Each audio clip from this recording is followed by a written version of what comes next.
Dal som slovenskej vláde prvých 100 dní. 1. októbra 2023 som sa zobudil do slnečného rána. Rozospatý naťahujem ruku po mobile. Ako dopadli prvé voľby po reforme regiónov? Ako dopadli bez reformy, už všetci dobre vieme. Niekto vyplačkáva a niekto rýchlo hádže ešte teplé volebné výsledky do Pandorinho Excelu. Z neodborných diskusí o volebnom systéme sa na Slovensku stal národný šport. V zápale počítania zabúdame, aký je politický systém dynamický. Keď sa mení dopyt v podobe volebného systému, bleskorýchle sa mení aj ponuka politických strán. Ak by to tak nebolo, tak by sa napríklad v roku 2001 do prvých volieb do VUC nikto neprihlásil. Však predtým nič ako VUC neexistovalo. V krátkom príbehu by som vám chcel priblížiť 3 dynamické princípy, s ktorými statická excelovská tabuľka neráta. Imaginárnemu Slovensku sa podarila veľká štrukturálna reforma. Urobilo poriadok v kompetenciách centra a regiónov. Zároveň zmenilo volebný systém a dovolilo regiónom vyberať vlastné dane. 1. októbra bol krásny deň. Reforma sa naplno prejavila vo volebných výsledkoch. Viac volebných obvodov a zároveň zachovanie pomerného systému úplne zmenilo dynamiku. Pozícia autoritatívnych lídrov politických strán bola oslabená. Malí Napoleóni slovenskej politiky mohli viesť kandidátku len v jednom volebnom obvode. Vo zvyšných 9 obvodoch museli nominovať regionálnych lídrov, ktorých ľudia na lokálnej úrovni dobre poznajú, dôverujú im, v regióne reálne bývajú a prežívajú v ňom všetky radosti a starosti. Takzvaní parašutisti bez trvalého bydliska v danom obvode boli zakázaní. Niektorí lídri získali vo svojom obvode viac preferenčných hlasov ako celoštátny predseda. Takáto dynamika nakopla konkurenciu vo vnútri politických strán. Žiaden autoritatívny líder si nemôže byť istý, že bude k svojej stoličke zabetónovaný navždy.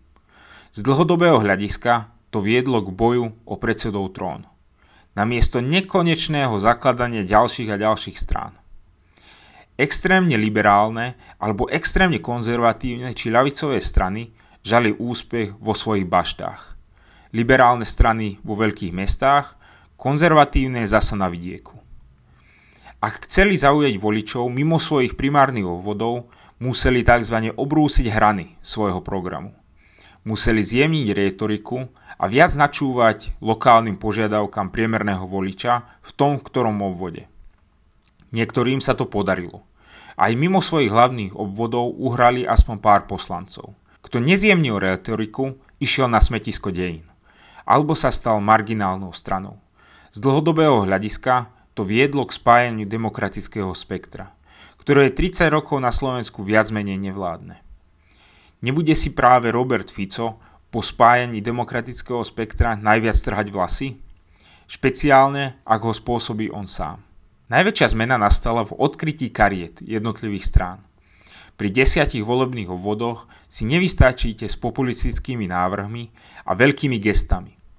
Musíte priniesť konkrétne riešenia konkrétnych problémov konkrétnych regiónov. Žiadne centralistické výstavby bytov alebo plošné sociálne balíčky či bezbrehé tlačovky o znárodňovaní čohokoľvek. Gemer potrebuje riešiť dlhodobú nezamestnanosť, Zemplín výstavbu diaľnice, Bratislava platy učiteľov a Novohrad cyklotrasu do Maďarska. Problémy rómskej komunity na východe musíme riešiť úplne inak ako na juhu Slovenska, kde v podstate nie sú osady. Ako strane vám neostáva nič iné, len spolupracovať s regionálnymi lídrami a načúvať problémom ľudí v regiónoch. Keď si v nejakej oblasti skutočne neviete rady, ľahko prídete na to, že daná kompetencia by mala patriť regionálnym politikom, ktorí sa s ňou vedia popasovať lepšie.